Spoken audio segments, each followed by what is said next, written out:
health department now says nearly 15,000 people in our state are confirmed to have had COVID-19. 782 people are still hospitalized at this hour, and sadly 766 Coloradans have died. You may have heard the theory that the government is inflating the number of coronavirus deaths.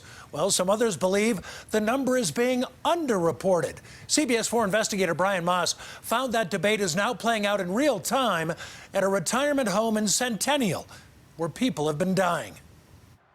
It's called Summer and Glen, and the state health department said the facility had a coronavirus outbreak this month after 4 residents died of COVID-19, which the facility acknowledged in this town hall. Summer and Glen has had a particularly difficult time because they've had 4 residents' deaths. But when 3 more residents died, it was a different story. In this letter, Summer and Glen said the physician has ruled their death as a result of other ailments for which they were receiving care. So doctors ruled they were non-COVID deaths. But the state health department officially categorized those other 3 deaths as COVID deaths, bringing the number of such deaths at Summer and Glen to 7. Are these deaths being over-reported? Is the prevalence being inflated? Dr. Kelly Lear, the Arapahoe County coroner, says that's the question arising out of this dispute. The health department told CBS4 it counted those 3 deaths as COVID deaths in accordance with the CDC's definition. When a person with a lab-confirmed case of COVID-19 dies, their death is automatically counted as a COVID-19 death, said the state health department, unless there's another cause that completely rules out COVID-19, such as a fatal physical injury. It's common for public health definitions for cases to be different from clinical diagnosis.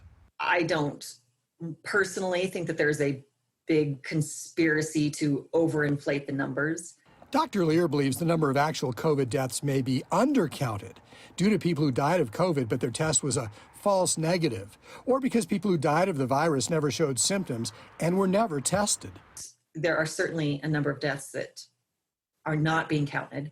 Lear says when the dust settles, she believes the numbers will be fairly accurate. And I think we're going to even out. We're going to be close enough that the data will be at least somewhat reflective of what's happening. I'm Brian Moss, covering Colorado First.